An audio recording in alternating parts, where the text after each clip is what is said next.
No. All right, it's 10:01, so I'm going to get us kicked off this morning.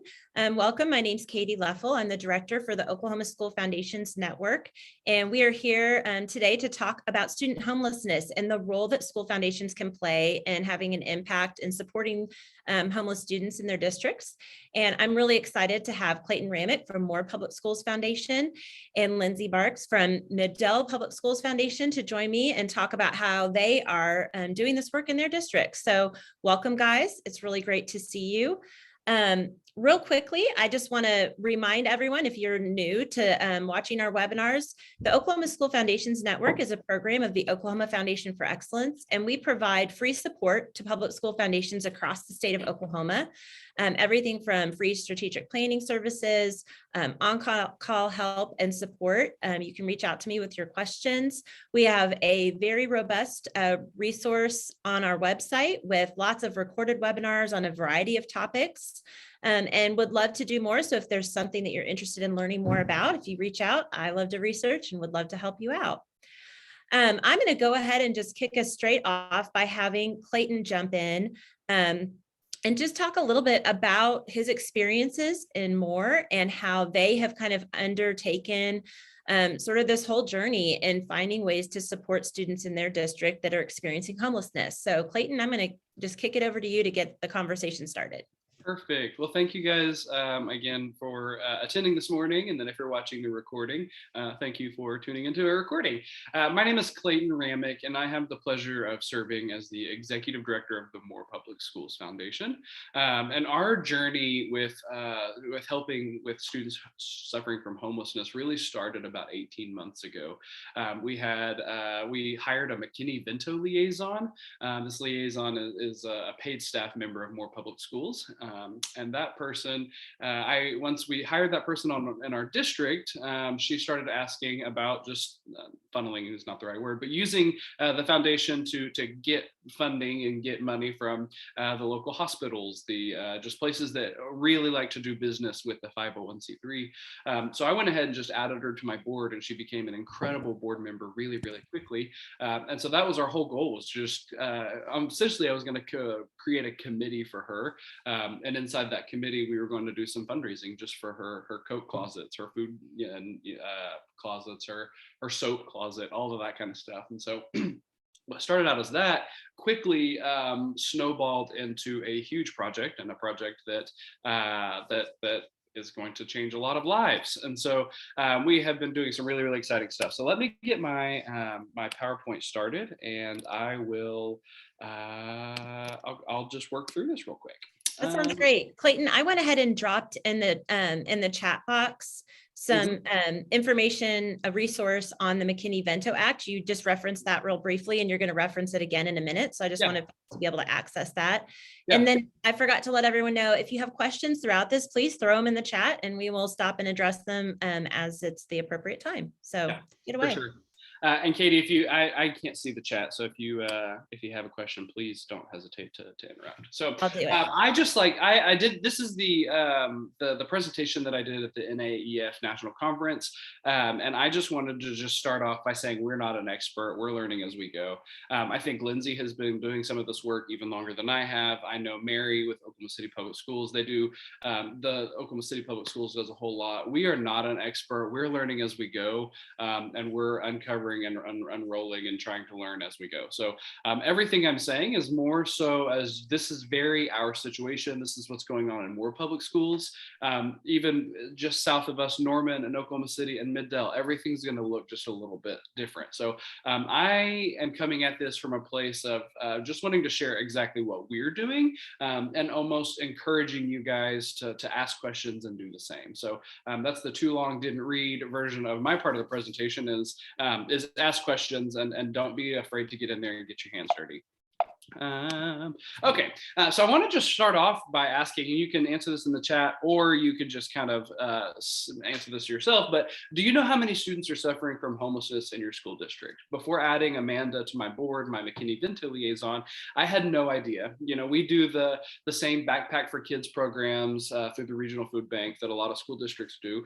So we knew that there was disparity inside of our school district, but we just didn't know how many students total were suffering from homelessness, and then taking that a step further, how many students were unaccompanied, meaning that they don't even have a parent involved in their life. They're couch surfing on friends and other family members and stuff like that. So I just want to first tell you to like ask that question, like ask the right people to figure out how many students suffering from homelessness are in your school district. So that's the first just kind of a question I wanted to throw out there. I think that's what you're supposed to do in a webinar, is throw out some sort of a question to get us started. So background on our school, we have about 25,000 students. We share a border with Oklahoma City Public Schools and Norman Public Schools. What makes that really unique is that there are hundreds and hundreds of resources and money and all of that kind of stuff up in the Oklahoma City area. That's where other nonprofits and other resources, they spend their time and money a little bit closer to the downtown area, or the Norman area. That's the capital of the county per se. Again, there's a lot of resources. So Moore and South Oklahoma City is this really desert of resources for a lot of people. We have the regional food bank of Moore, but outside of that, there's not a whole lot of stuff for our kids specifically, which is where it gets really, really tricky. So that's kind of where we have stepped in. Moore, for a fun fact, I don't know why I included this, but Moore is only 22 square miles, and we have about 170 square mile district. That's all. The rest of that's Oklahoma City, and we actually touched Norman for a second. Prior to this project, we did the Backpack for Kids program. We had about 700 kids that received a backpack on a Friday so that they could eat until they get their free and reduced lunch status back on Monday for breakfast and lunch. So our community has always had a want to help take care of these kids. The Backpack for Kids program is actually where our More Love campaign started. And this year, that More Love campaign raised $350,000, and the foundation received $280,000 of that in order to I'll get to where we're using that funding here in a little bit. That's just a little bit of background on our school. So how do we get here? The Mckinney Vento Act, for those of you that don't know, Katy just shared way better resources than the way I'm about to butcher this. Congress passed an act in the 90s that said school districts have a duty to take care and ask the questions about homelessness in their school district. And then there's also some funding that can be attached to that. I don't know if it's automatic or school districts apply for it, but there's some funding and some requirements from Congress in the 90s that was passed. And then it was re-upped again in 2015, just because they saw the success of that act and they saw exactly what we needed to be doing. More Public Schools is a larger school district considerably, and so we went ahead and hired a liaison about 2 years ago. It was actually March or February of 2020 is right when she started. So we hired that liaison, and she has just been uncovering everything that's been going on. And we had a student, this is the student story of really how we got involved, was right in 2021. We had a student that his dad was never involved in his life. Mom had passed away about 8 weeks before graduation, and he had disclosed to somebody that he was legitimately looking for places where he was going to be sleeping outside, because he had exhausted all couches and friends and families, no car and all of that stuff. And then there was like a suicide maybe disclosure that had happened. And so we ended up working with him, and we got him in a really, really safe place. But that story didn't sit well with Dr. Romines, our superintendent. That story didn't sit well with my board of directors, with just a whole lot of people his story resonated with. And I know that there are hundreds of those stories across my school district and the state of Oklahoma every single day. But for some reason, that kiddo just didn't sit well with us. And so we decided that we were going to embark on a project in order to find safe housing for students in our school district. So if you haven't heard of Bridges, write this down. Bridges of Norman, Bridges Inc. is their official name. And they are in Norman doing some of the most impactful nonprofit work I've ever seen in my entire life. They have 20 individual housing units that are about 600 square feet. They have been housing students since the 90s. It was started as like a grassroots, like guerrilla counselor that was like working a nonprofit out of her trunk of her car. They had to get some like Oklahoma law change. They did some really, really impactful stuff even back then. And now they've grown into this just beautiful, I get goosebumps and cry every time I talk about them. But they have 20 individual units of apartments down in Norman. And they're running some incredible programming. They house students every single day. Their mission is to empower high school students in family crisis to pursue education without obstacles. Everybody that lives at Bridges, up until very, very recently, has had to be a Norman Public Schools student. So this is funded by Norman community. This is loved on by Norman community and supported down there. And so, and then also, just if you really start to think of the rabbit hole of housing minors, of letting them live there, you have to be really, really cautious and specific and work really, really well with the school district. And so that's kind of been their role for a long time. So we had a student that we, because of virtual school, because we didn't have to worry about transportation issues and all of that stuff, we actually got one of our students in there in 2021, and he was able to complete graduation as a sophomore high school student. And so whenever we got him in there, he did his his virtual school. He concluded his time in high school. We kind of sat down with Bridges and we asked the questions of like, hey, what can we do to get more students in here, even if it's virtual school? Like, can we work through this? And the Bridges executive director popped off and she said, hey, we've always wanted to expand. More public schools is just as big as Norman Public Schools. There's probably a bigger need and more than we have down here in Norman. We've always wanted to expand. We just don't have anybody working at the school district level for us, fighting from the inside. We need a liaison. And my Mckinney Vento liaison was sitting right there with us. And she said, well, that's my job. Everything that you do with the school district, I literally do for a living. And so Bridges was like, check, we have that figured out now. And she was like, we have always just been a Norman entity. I don't know if you're familiar with this side of town, but Norman is very specific to Norman. Moore is very specific to Moore. She's like, it costs, 7 figures to put together a campaign like this. And I was in the room and I popped off and I was like, well, I'll raise the money.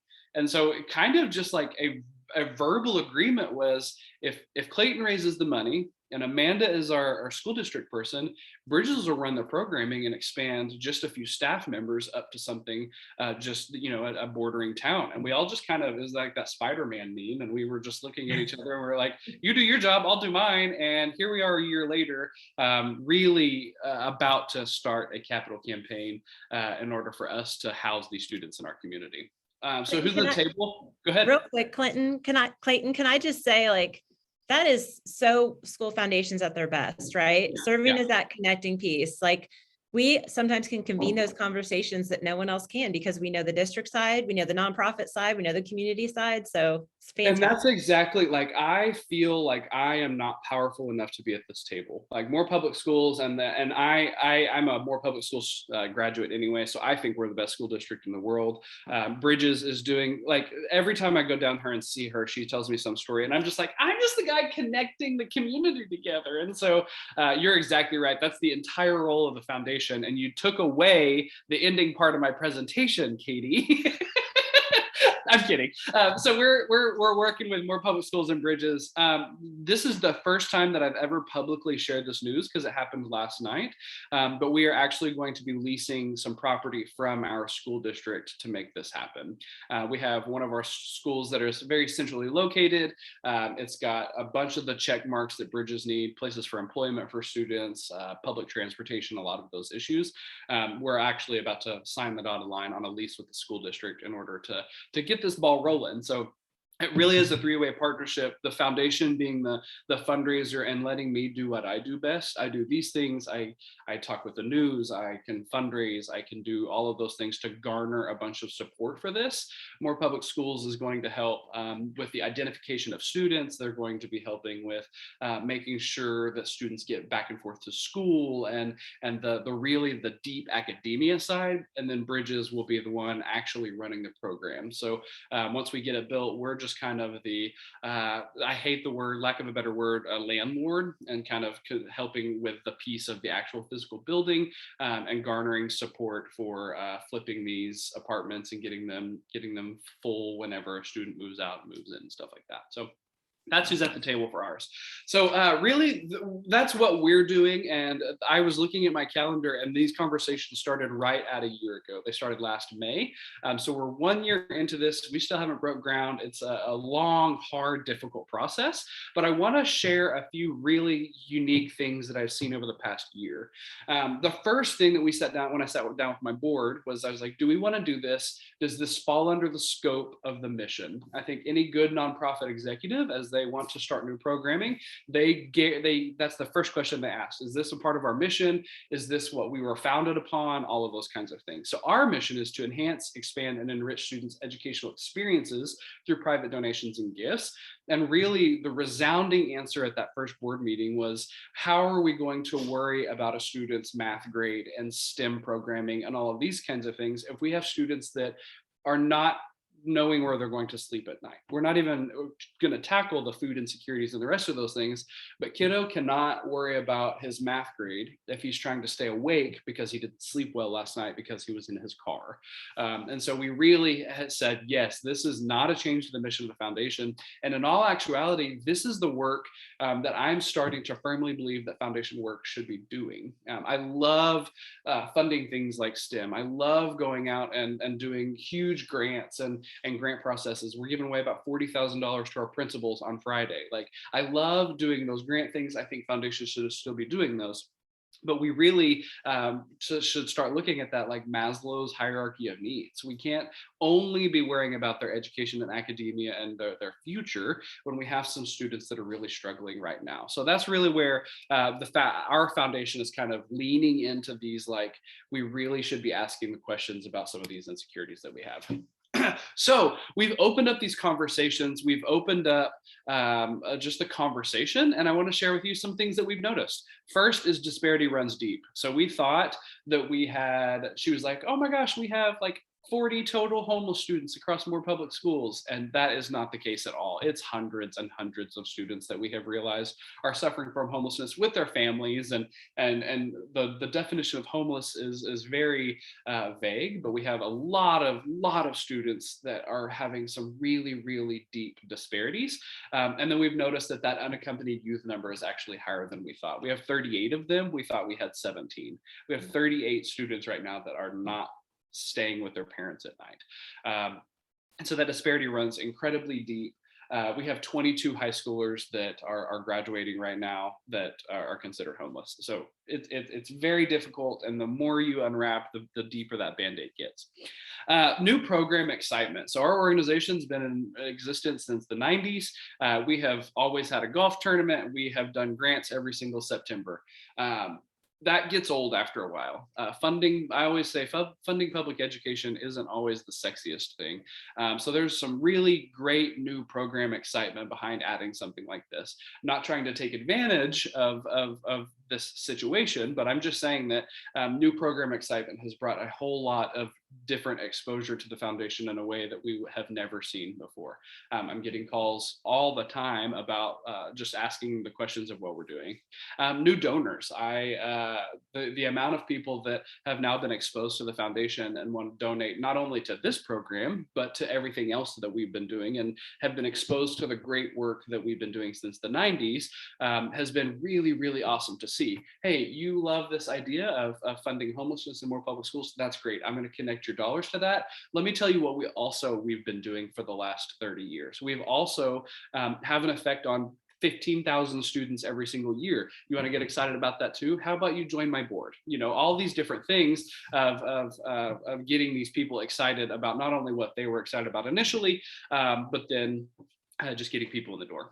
Getting that meeting, there's one company that I always talk about that we've always wanted to work with. We just never were able to get right in that meeting. Couldn't get the emails and stuff responded to. You guys know all of those things. We launched this program, and all of a sudden they're incredibly excited. I'm not saying anything bad about them not being excited in the front end, but we got that meeting. 30 minutes later, after a 30-minute meeting, they committed to $10,000 straight to this project. It's just a beautiful way of getting that meeting exposure and new program excitement. District relationships have been great. I think one of the things, and I have an incredible relationship with my district already, but we are invited to the table even more than we already were. And they're seeing the good work that we're doing again for their students. And so not only were we already had a great district relationship, but these is just deepening that. And we're getting even more entwined with the things that we're wanting to do. And they're really enjoying that we are willing to take this risk and take this leap of faith in order to help the students. And then just public relationships, same thing as new donors, just exposure through public relationships. Things like I'm a chamber guy. I love my chambers of commerce down here. Everything in South Oklahoma City runs through our two chambers of commerce. It takes a campaign like this, and we redeemed one of the recipients of a fundraising thing they do every year. Even though I'd been in the chamber for many, many, many years, it took this kind of a program in order to get just strengthening relationships. So we have noticed a whole lot of exposure, a whole lot of really great things. Great for the foundation, really, really great for the students that we're trying to draw an effect on. Like a beautiful, beautiful way of just connecting our public right back to our foundation, even though we've been here for 30 years. And so really the challenge that I want to leave you with today before I turn it over to Lindse is to ask the question. That question I started off with was, how many students do you have in your school district that are suffering from homelessness? So find that question out and then ask the question, what as a public schools foundation should we be doing? And have those conversations with your board about what you should be doing. And that could be something as simple as, we want to give the homeless students that are identified in our school district a graduation gift. That's beautiful, and these kids are not getting graduation gifts like you and I are. If you can do just something that simple, I guarantee you that's going to change a kiddo's life. Next would be to ask your superintendent that question. I wrote a little letter and I got rid of it, and I shouldn't have, but just have a conversation with your superintendent and just again start asking those questions about what you're doing for your community, and let's have that role as a foundation. We are the nonprofit wing. That's that way. If anybody asks about a public schools foundation, I always tell them we're the C3 of the district. We're the nonprofit wing of public education. Use your C3 for even more good outside of just academia. For so long, I think public schools foundations have been focused on just the academia side. And I think it's time to expand beyond just academia and truly start asking the questions of what else we can be doing for our school districts. And I think that's all I have. That's all I have. Awesome. Thanks, Clayton. It's so exciting to hear about how quickly this is kind of gathering steam for you and for more. And I want to talk more about it, but I'm going to toss it over to Lindse now, because I know that she has some exciting things to tell us too about Mid-Del and kind of how you all have been serving homeless students for quite a long time. So I'm just going to let you kind of tell your story, Lindse. Sure. So my name is Lindse Barks. I'm the executive director for the Mid-Del Public Schools Foundation. We've been helping our homeless students for about 7 to 8 years. I've been in this position for about 6 years. And so right before I came, the previous executive director, she noticed that our homeless students had just random things that they needed. Just stuff would pop up. And what she found was that our teachers were the ones that were supplying these needs. So this could range anywhere from food for breakfast to tennis shoes, or paying the fees that come along with athletics, with clubs that students want to join. One of our high schools has a great leadership for girls and boys, and it's a $25 fee so you can have the t-shirt to wear. And so we've got kids that are interested in these programs, but they don't have the $25, so they just don't join. And so they're missing out on not just like the high school experience, but they're missing out on things that'll help them get to the next level. And so when we found out that these teachers were paying these fees, our executive director came in and said, oh, we need to do something about this. So she went out and just got some private donations from a few different organizations. And so we kind of had a chunk of money that we just kind of ate away at. She rolled off, and then I came in, and we still didn't have like an official program yet. It was just kind of people would come to us and say, can you help with this, or can you help with that? And so that kind of turned into our HOPE program. And what that's called is our homeless outreach, prevention, and empowerment. And so what we did is Mid-Del is actually, I'm getting ahead of myself. Clayton, you got me excited. I was ready to jump in. There's a lot of similarities to Mid-Del and more. We have 21 schools, and we are in Midwest City, Del City, Oklahoma City, and in Forest Park. In 2019, we had roughly between 70 and 80% of our district qualified as free and reduced lunch, and all but 2 of our schools are Title I schools. So there's a lot of need in our district. We actually have 3 to 4 employees from the district that are Mckinney Vento, and they specifically just work with our homeless population. With COVID, actually worked out really well for us with the COVID relief funds. Our district was able to hire a homeless coordinator, and he's been fantastic, working one-on-one with families to get them into houses, or sometimes it's getting them a bus pass so mom can go to work. And that's really what they do, is they really fill these gaps what these families need. And we work with that department. So how our program works now, what it looks like is they go out and they get all these federal and state grant dollars to get the basic needs for our students and for their families. But again, there's still these odds and ends things that they can't get approved to spend on. And so then they come to us.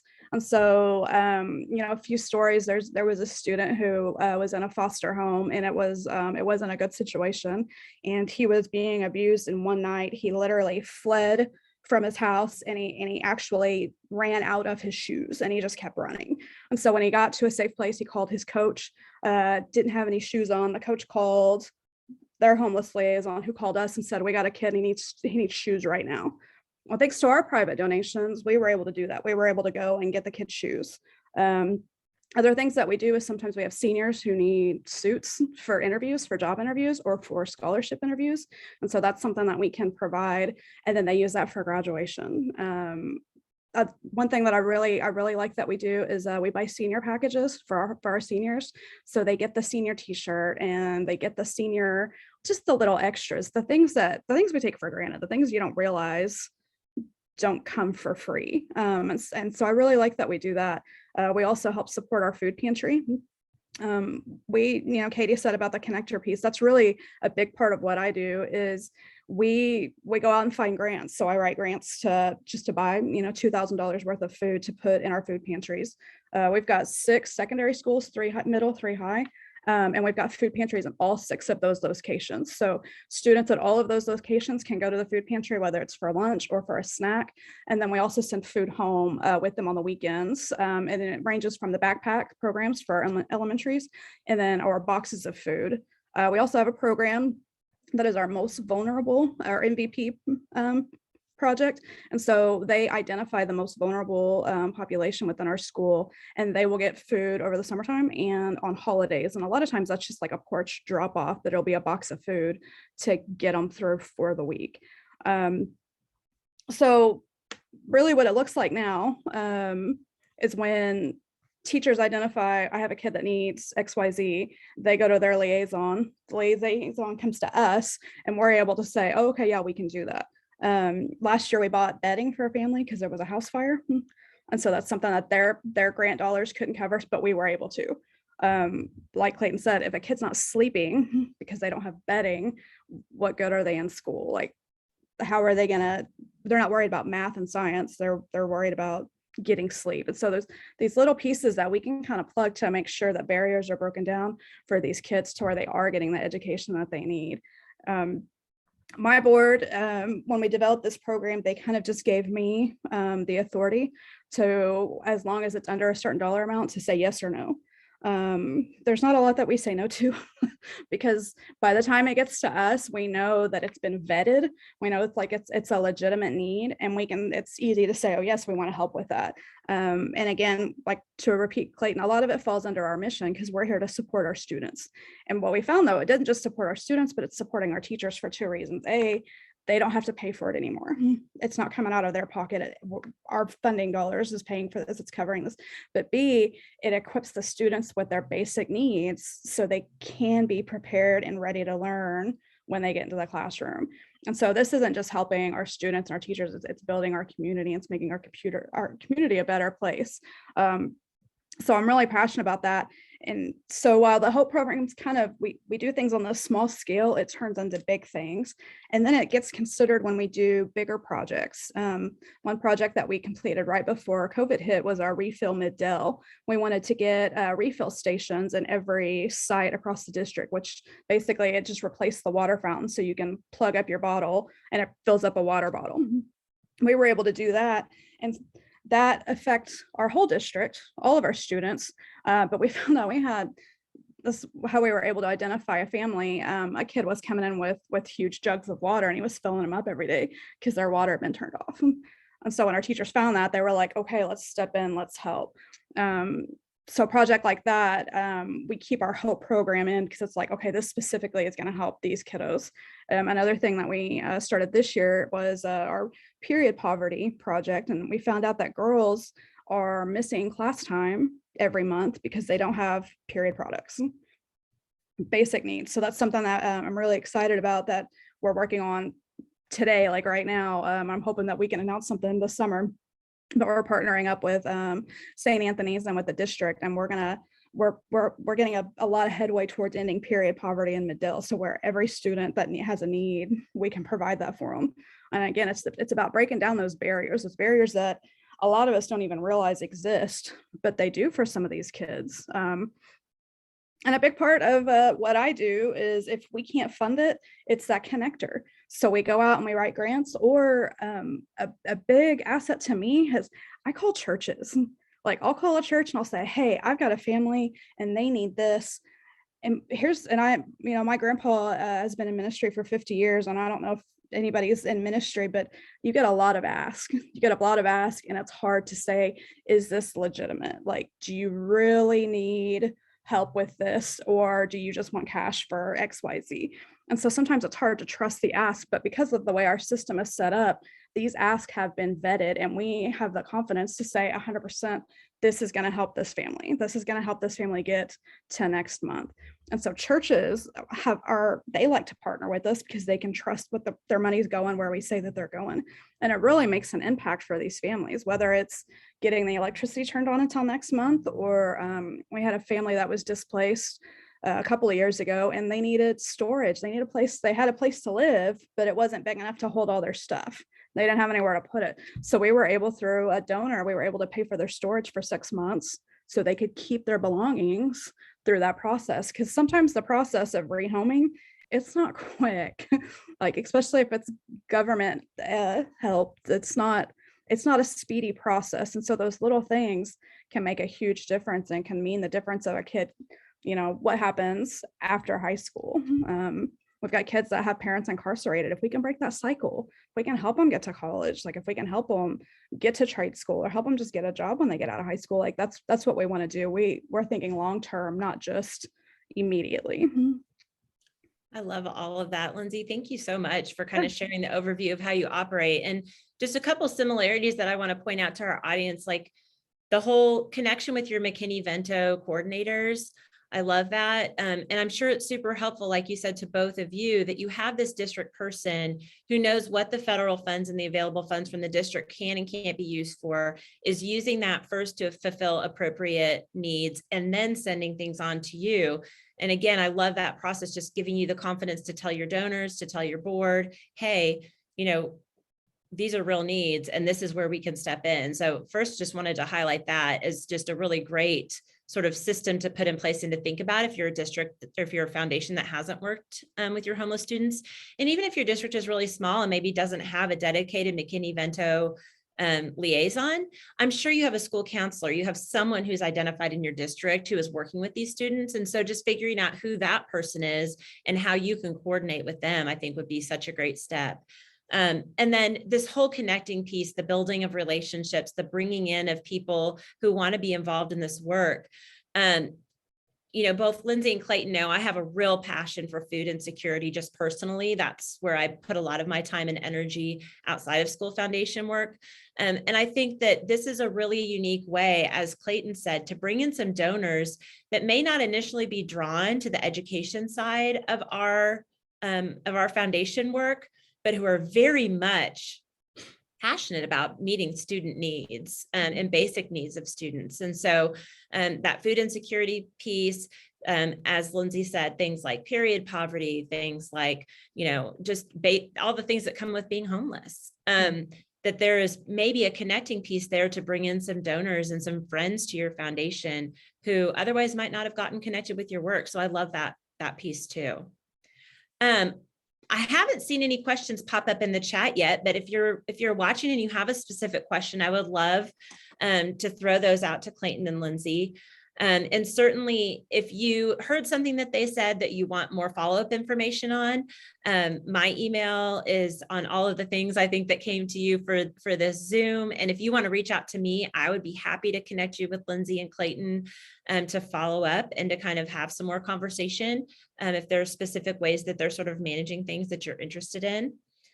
Clayton just threw his email in the chat. That's smart. I'll do the same thing. But one of the great things about this group with our Oklahoma School Foundations Network is that we all love to coordinate and help one another out. And so if your foundation is interested in getting into this work and you're kind of looking for a way to start, please do reach out and kind of talk to us about that. Guys, anything else that you want to say before we kind of wrap things up and sign off? I would just add, there's a lot of ways that you can make it a real impact. I mean, there's little ways and there's big ways, and don't feel intimidated because it helps and it makes a difference. And I would like Clayton said, I would really encourage you to reach out to your district, because you might not think that that's a problem in your district, but it is. It's a problem everywhere in our state. And we've got families that you might not even realize are struggling to make it to next week. And that's a real way that we can step in and we can make an impact today. Like right now, we can make a difference. I love that encouragement. And following up with Clayton's email example, reach out to that superintendent, reach out to your district and find out, how can I help? Well, thank you guys so much for being with us today and for sharing your stories. Really, really appreciate it. I think this is such an essential thing for us to be talking about as school foundations and finding ways to make an impact in our district. So just appreciate you guys. Thank you, Katy. Thanks for having us. And thanks to our attendees for joining. Appreciate you all and hope to see you soon. Thanks, guys.